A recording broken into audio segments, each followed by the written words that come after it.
Hello, and welcome back to chapter 32 of The Rebels. If you're brand new here, thank you so much. I am quite honestly thrilled you found me. As you can see, I am a small creator because I am reading out my book. This is the first book I ever wrote, and I am reading it out for a friend who enjoys books but needs to have audio. And I don't currently have the funds to create an audio, so I'm reading it. And this is wholly unedited because my friend thinks that my expressions when I make a mistake are hysterical. So I leave them in for her. Make of that what you will. I don't believe this one has any TWs, but check below in case you do have any issues with anything. This is frequently violent. So yeah, do please be aware of that and check below for any TWs. So with that said, chapter 32 of The Rebels. The next days were insane. We'd freed nearly 250 people, and none of us had realized what a logistical nightmare it would be, feeding and clothing that many. Even with the leather High Tide finally managed to make, things were tight. The clothing stores were distributed, but sparsely. As Amanda pointed out, we had no idea how long we'd be here and how many other people we'd need to clothe. Every hunting trip brought back the entire animal now, not just meat, and the animal was parceled out accordingly. Meat, bones, and innards to the kitchen, head and hide to High Tide. That young woman had been particularly affected by Fox's death and flung herself into her work as a result. She recruited the least squeamish people available and set up shop in the farthest corner of the lair, Section 8, right next to the greatest concentration of vents. While bras for the fighters were of the highest priority for the leather workers, that tiny core of entitled pricks kept attempting to demand leather clothing. I only found out after the fact that Kestrel and Storm had to forcefully keep High Tide from beating one of them, sitting on her until she calmed down. Mouse and Squirrel, the two with braces, managed to find 6 other people with braces, and they formed a small band with a single goal. "We'd like your permission," Mouse informed me gravely, "to enter Salem and find an orthodontist to remove our braces. We don't need any other fighters. We're willing to go alone." "I see." I rubbed a hand over my mouth, trying not to smile. "You understand I have to refuse you at this time." The little girl frowned. "However, I can give you permission to question everybody here and see if you can either find an orthodontist or if anybody knows one. Once we have a location, we can discuss it further. In the meantime, you have duties in the gym to attend to." Mouse reluctantly turned away and dragged her gang after her to the gym, where the girl helped Seahorse train the children and provided water and cloths for the adults. Other adults volunteered to patrol, scavenge, and hunt, and a few more joined our band of fighters. Training intensified, with all of us who had experience pressed into service to get the newbies fit for duty. One woman, Wildwood, had been an herbalist before and now began running classes, teaching people about edible and medicinal plants. She worked closely with Doc, making decoctions and various other brews. I turned around one day and discovered we had both a doctor and an apothecary. They set up shop in the unoccupied room next to the useless room. Even with all the running around and the wealth of new people, 3 women stood out. Ranging from their mid-30s to 40, they'd all been beauticians for years before and had worked their trade in the brothels since. A few days before Sirius left, they broke out chairs and scissors and offered haircuts all around. Such a simple thing, a haircut, but it makes such a difference. After more than 6 months without, we were all in desperate need of a trim at least. The opportunity to shorten and in many instances remove a bad case of two-tone hair was too good to pass up. The 3 Fates, as they were called, assured us that having well-cut hair would enable us to walk through Steve-controlled Salem much easier, and that well-styled hair helped a girl's confidence to no end. "How can a woman possibly be ready to take on the world with hair that looks like a mouse nest?" one said. "Yes, and with the right shoes she can conquer the world," another declared. I looked down at my bare feet and figured that if those shoes were hiking or combat boots, the lady did have a point. So we all had our hair cut in nice styles, and it turned out that most people in our part of the world didn't have yellow hair, but actually light brown to black. I hadn't realized that many people dyed their hair. When the Fates saw Eleanor, the first Fate screamed, "We thought you were dead, Sherry! But we are so happy to see you are not." "And that you are doing so well," the second murmured. "Though I do wish you'd taken care of your nails sooner, dear. Your hands are appalling." "Are you like sisters or something?"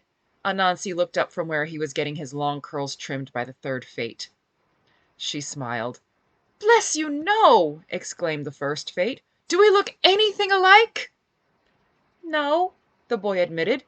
"Aren't you a handsome one?" the second interjected. "Look at those eyes, that skin." She sighed. The black eyes she so admired hid as Anansi looked down, blushing. The third finished with him, and he hopped up, hesitated, and said, "So what are you to each other, if it's okay for me to ask?" The first Fate tapped her chin with the scissors. "We are happy friends," she said coyly. Anansi looked around, bewildered. "A ménage à trois?" the second suggested. The Fates giggled. "Do you have to keep messing with me?" Anansi hated not understanding. I hooked an arm around his shoulders. "They're all lovers together," I said into his ear. He digested this silently, then laughed. "I get it now. Happy!" He eyed them speculatively. "I didn't even know 3 was an option." I cringed as he bounded off, followed by cheerful farewells and invitations back from the Fates. "His mother will kill me," I confided to Eleanor, who watched everything with patient amusement. 2 weeks after the buscapade, Sirius was finally ready to leave. She'd chosen her band, selecting the sisters Lightning and Thunder. Sirius had taken to them and they to her. I suspected her favor had something to do with them trying to blow my head off. Sirius is adorably precocious like that. She also took Thorin, the 16-year-old son of Thrain and Evenstar. His parents couldn't decide whether to be glad their son would be heading into the unknown away from Steve's armies, or worried that he'd be out of their sight. I'm not sure why Sirius chose him, since he barely had a couple months' training, but she was confident that everything he needed to know could be taught on the trail. The young man stood straight, proud to have been selected. Eleanor ended up taking his parents aside to explain their new life.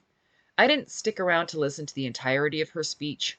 While the descriptions she gave were true enough, they were still high-minded euphemisms for bloody work. "Well, isn't this just fan-fucking-tastic?" Sirius grumbled at dinner the day before they were due to leave. "What?" I sipped my cup of tea. Amana had informed me that since it was made entirely of local plants and herbs with no tea leaves whatsoever, it was technically an herbal infusion. Show off. "I started," Sirius shifted on the bench, "of all the shitty luck." "Do you have cramps?" Seahorse asked. Not really." Sirius sounded surprised. "I used to every period, but they've been manageable lately." Doc looked up from her stew, elbows resting on the table, supporting her drooping head. "I've been asking the women as they come in for checkups, and most say something similar. On average, their flows are lighter, too." "Really?" I frowned. "I swear mine are getting heavier." An older woman passed by and gave me a disgusted look. "At dinner? Really?" She turned her nose up. "Disgusting savages." Amana busily pulled out a notebook. "She may work Los Baños for now." Giggles broke out around the table. "Is that how you decide who works where?" Sirius snickered. "Whoever pisses you off does the toilets?" The woman shrugged. "See? Or dishes." "Did we find you guys enough pads and tampons to last you?" I asked Sirius the next morning. "Yeah." Sirius knelt on the ground, hands buried in Sin's ruff. The old dog knew something was up, and that he wasn't invited, so he attempted to ignore his human, but she wouldn't let him. Obelix danced nearby, excited in his little pack and harness as he waited for them to leave. The sisters said their goodbyes and waited by the trail out. That just left Thorin and Sirius. The boy held tight to his parents before tearing himself away, wiping his eyes on his sleeve. When Sirius finally stood, we hugged, fist bumped, and left it at that. Everything else had been said, and if the worst happened to either of us, the other knew what to do. You know, I said to Eleanor, watching them disappear down the trail, I envy her. I've never been to Eastern Oregon. Not to mention the lack of general responsibility, she replied dryly. That too, I smiled. Dealing with the refugees was exhausting, more akin to herding cats than managing people, and I didn't know the half of it. I turned slowly back to the lair and the training session I needed to start, my eyes lingering on the trailhead. Footloose and fancy-free, I whispered. Ha! Turned out, the Fates knew of a couple more brothels in Salem, though they'd always been blindfolded when they were taken to them to doll the women up. River, who by this time had gotten pretty comfortable with Salem, began working with them, slowly going over every detail, how many turns, in what direction, what they heard. The next time River went to Salem, she passed the word to Kitten, who then worked along the route the Fates mentioned until she got to a point that confused her. Armed with a better understanding of the area, she'd return and they'd go to work in the useless room again. Meanwhile, we hit another 2 patrols and actually managed to take a Chimera, whole and working. The pickup and the first truck were getting entirely too crowded and overworked between raids and scavenging. Then we stumbled across a little town, barely more than a single street well north of Salem, whose signs had been removed. It harbored a recreation center for Steve. It was full of young women and girls. They ranged from 14 to 19, an even dozen of them. Let's fucking kill them all! Ink lunged at Steve, teeth bared. Please, no! Eleanor pleaded, barring her way. Not like this! This is wrong! Did you look at them? Ink screamed, pointing back to the girls. Captain, Storm looked my way, fingers dancing over her pistols.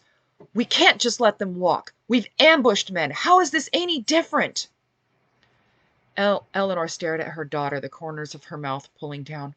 Oh, Storm, this is in cold blood. This can hurt you. So did rape. Storm's even tone was harder to deal with than Ink's rage and screams. Captain? Eleanor turned to me, but I held a hand up. I needed a moment. Right. I turned back from my pacing. I think I've got it. We've been making men disappear for a while now, no trace. I think it's about time we did give them a trace. You're going to let them go? Storm stared at me, betrayal stark on her face. Let me finish, I resumed pacing. I changed my mind, Eleanor said faintly an hour later. Killing them would have been kinder. I don't know, Storm shook her head. We don't want to be kind. We want Steve afraid. The soldiers huddled together, naked and bloody, many of them crying, broken messes. I closed my eyes and lifted my blood-spattered face to the sky and dreamed of cold water sluicing away the memory of the last hour. The rescued girls had been given the chance for revenge, and many had taken it by taking the balls of the men who'd hurt them. I'd guided their hands or taken their place if they felt unable, and now I shuddered. Release them, I rasped. What? Turn them loose. Let the enemy know who we are. The trucks ferried the rescued girls back to the lair while we headed south in an old minivan I'd hot-wired.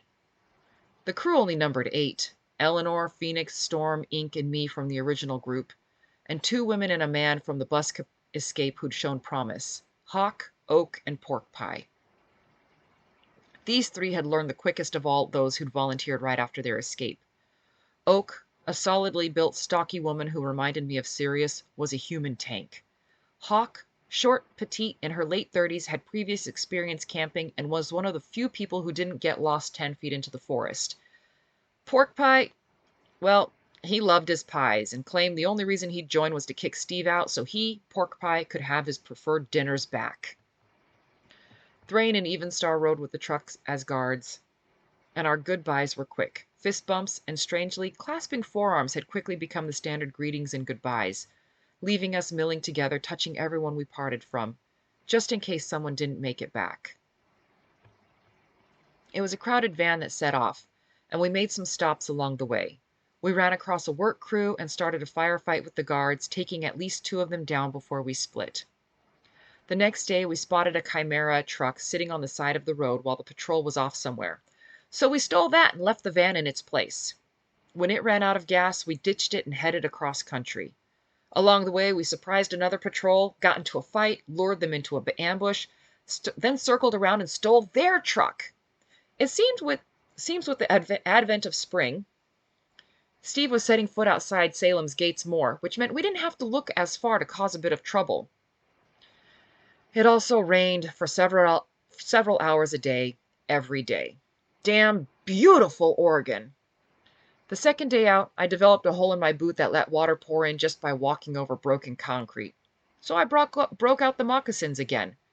2 days after that, we holed up in a barn with barely enough roof to keep us dry, and I examined my feet by the light of a small fire. I rubbed my thumbs over my feet, feeling the calloused ridges and thick, peeling skin, looking for sore spots. You know, I said, squinting down at a spot, I think my toes are actually better for being in moccasins. Weird. You're leaving fewer and harder to read tracks, too. Phoenix looked up from her own feet, frowning. I've got a callus here that's really hurting. Everybody immediately began digging through tiny packs, looking for anything to help, when Oak and Hawk also chimed in, citing blisters. I found a half-full pot of pawpaw ointment at the bottom of mine, while Eleanor produced a few forlorn band-aids in a side pocket of hers. Storm then pulled out blister pads, offering them to the newbies. You should have told us your feet were hurting, Storm said sternly, looking utterly adorable with her golden hair peeking out from the blanket covering her head. Infections are really hard to fight off, so it's better to get to things early. No new blisters for you? Eleanor asked. I shook my head. Maybe we should have some moccasins done up if it reduces the chance of blisters.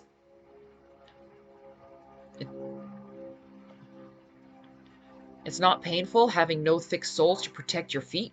Pork Pie inquired. I flexed my foot experimentally. Feels pretty good, though if people had to carry really heavy packs or had foot issues, they'd still need good boots. And besides, we don't have any spare leather yet. High Tide and her team were working on bras. While those without finally had something to hold their breasts down, feedback said they weren't the most comfortable. I sneezed, rubbed my dripping nose, and accepted the mug of stew offered by Eleanor. I'm so done with this rain. We spent 3 weeks running around the valley, sleeping in every weather and finding shelter when we could and going without when we couldn't, before returning to the lair in another stolen vehicle. In the last fight, Oak caught a bullet, though we managed to bring her body home. Pork Pie, that idiot, had gotten an infected blister he'd decided not to tell anyone about until the red lines were streaking up his leg. Now we just hoped we'd save his life by getting him to dock in time. You know, Phoenix grunted as she stumbled on a root weighted down by the front of Pork Pie's stretcher. Now may not have been the best time to let the blackberries cover the driveway. Yes, I groaned, straining with the pack, because I knew Pork Pie would ignore everything we told him about infection. I planned this.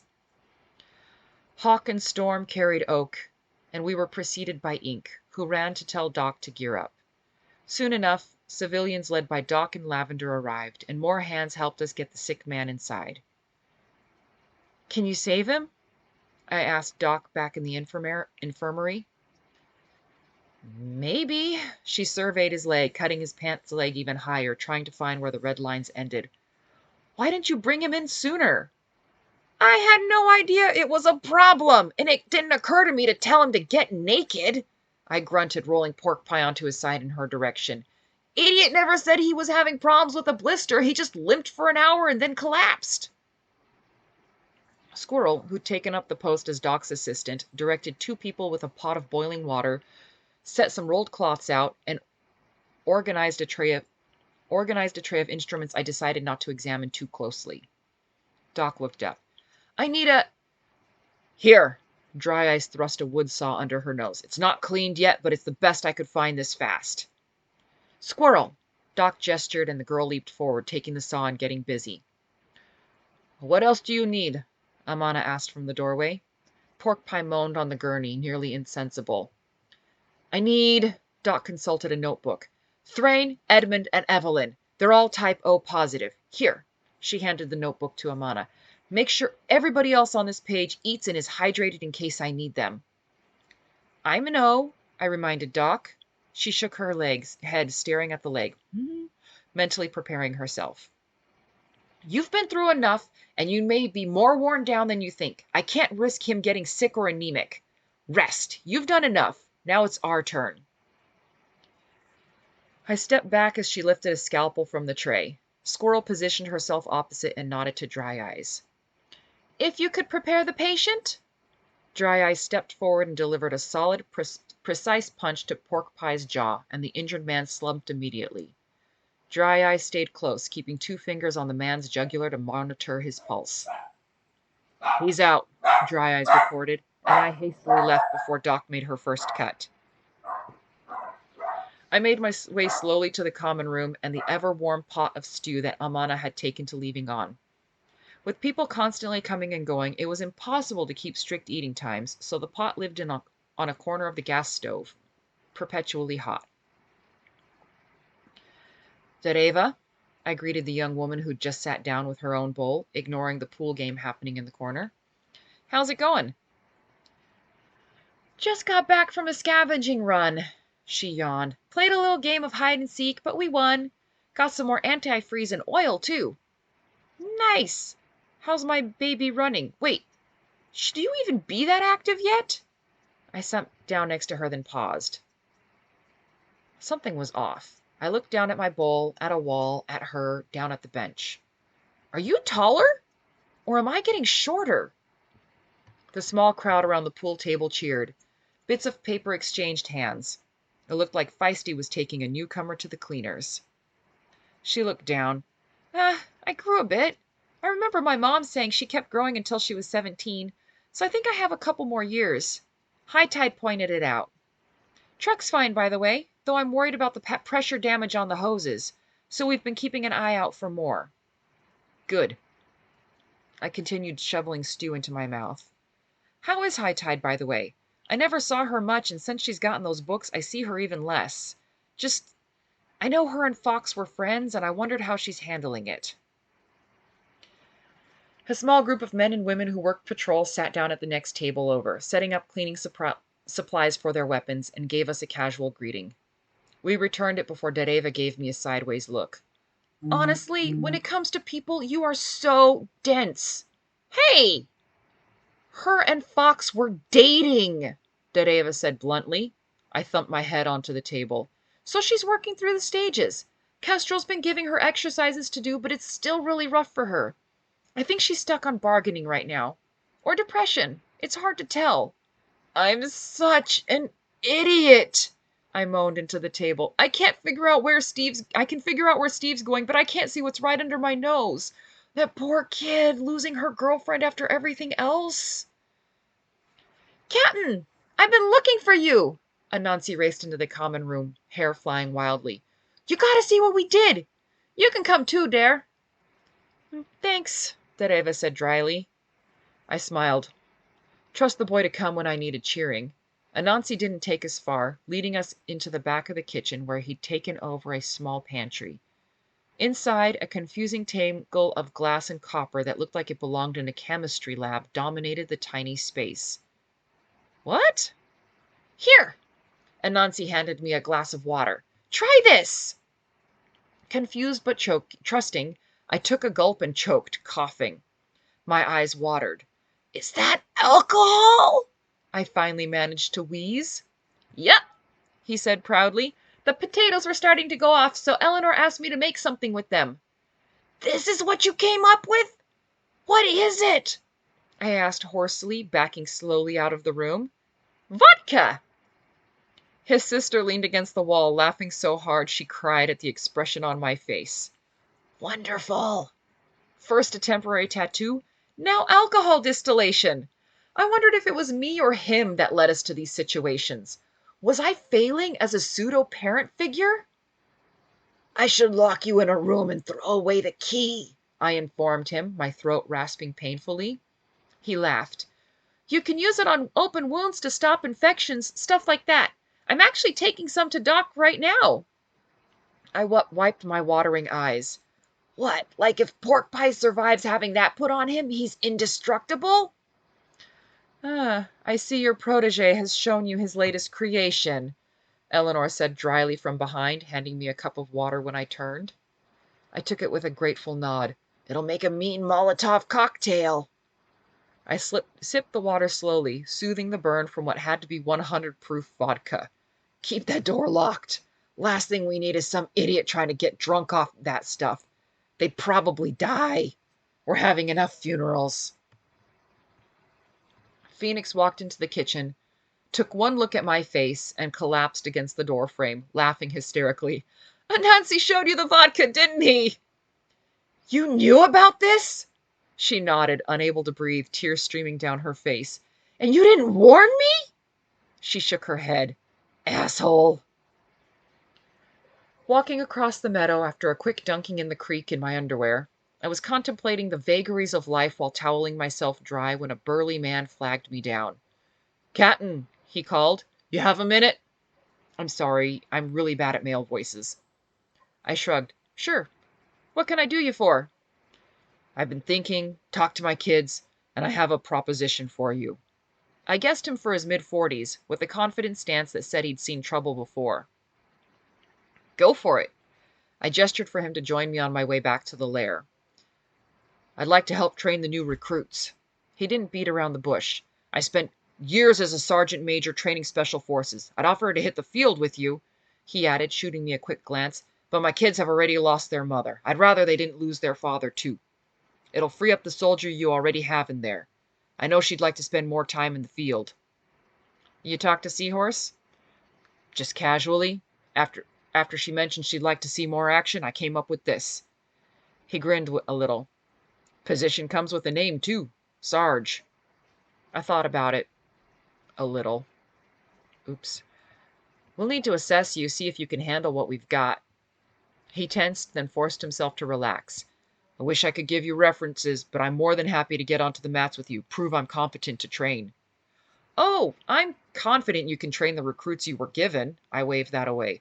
But these girls aren't them.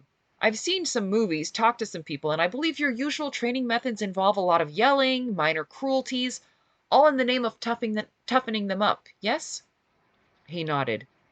We stopped outside the lair. Interruptions happened less often outside. These girls don't need to be toughened up. They've been beaten so hard they've broken. You do your normal training routine on them, you'll wake up some night tied upside down to a tree. It's anybody's guess whether you'll still have your balls. I grinned when he paled and cupped himself reflexively. Still want the job? I asked brightly. He never hesitated, but nodded firmly.